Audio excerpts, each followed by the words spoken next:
penting untuk bisa menjadi pembicara yang baik. Tapi lebih daripada itu, seorang pemimpin juga harus mampu untuk menjadi pendengar yang baik. Seberapa banyak seorang pemimpin yang bisa menjadi pembicara yang baik, tapi bermasalah di dalam mendengarkan, sehingga dia tidak bisa menjadi pemimpin yang baik. Ya. Artinya kalau kita mau pandai dalam berbicara, pas dalam berbicara, sampai transfer informasi yang kita sampaikan kepada orang harus dimulai dari bagaimana menjadi seorang pendengar yang baik dulu. Kalau kita nggak terbiasa fokus dalam mendengarkan orang berbicara, maka saat kita berbicara orang-orang nggak akan fokus juga kepada kita. Rumusnya tuh kayak gitu ya. Kalau kita sebagai pendengar nggak menghargai orang berbicara, maka ketika kita yang berbicara, orang-orang yang mendengarkan kita itu tidak akan juga menghargai kita.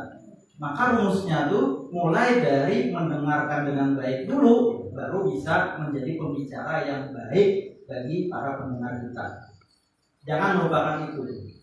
Biasanya ya setiap organisasi ya lebih cenderung kepada bagaimana menjadi pendengar yang baik, dan akhirnya di sana ada latihan public speaking, gitu kan ya. Ada workshopnya, ada pelatihannya gitu. Nah tapi di dalam situ biasanya ya kan cuma ada satu biasanya ya. Kalau kita seperti kita forming, kan cuma saya bicara saat detik ini kan ya. Artinya pentingan mana ya? Saya yang satu dengan Anda semua menjadi pembicara yang baik di saat ini gitu. Ini walaupun takutan-takutan tapi dia paham kan penting gitu kan ya. Ya daripada pakai bahasa-bahasa yang tinggi gitu kan ya. Kayak buat profesor ya, tapi dia nggak paham. Wah, harap benar aja sih itu berpanggil kata-katanya luar biasa ya, paham kan?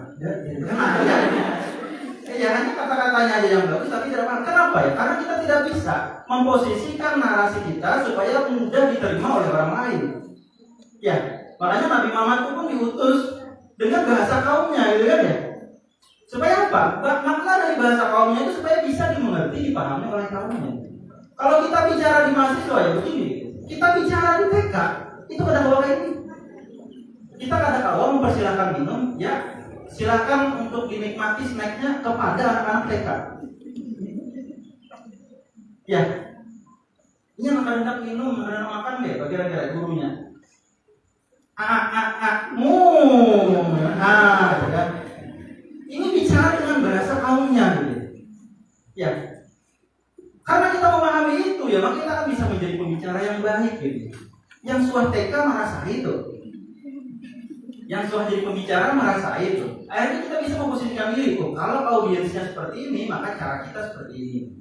Kalau audiensnya seperti ini, maka cara kita seperti ini. Kenapa? Karena kita pernah menjadi audiens tersebut. Kita paham yang kita perlukannya apa.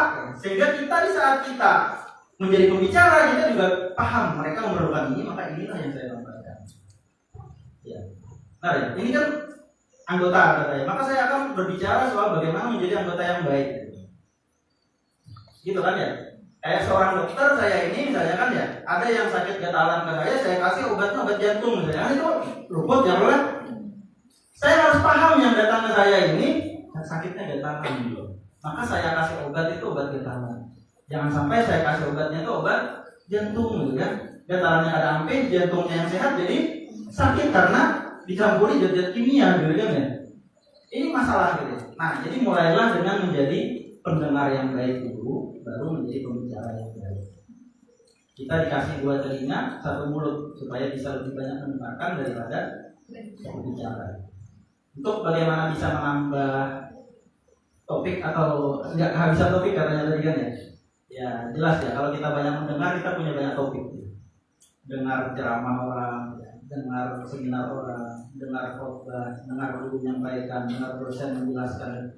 Dari mendengar tadi kita akan punya banyak topik. Sehingga kita berbicara pun tidak akan kehabisan topik. Dimulai dari pendengar yang baik juga dulu. Jadi nggak akan bisa jadi pembicara yang baik kalau kita tidak mampu menjadi pendengar yang baik. Harus dimulai dari menjadi pendengar yang baik dulu, baru bisa menjadi pembicara yang baik. Oke ya? Bisa dipahami ya? Oke. Ya.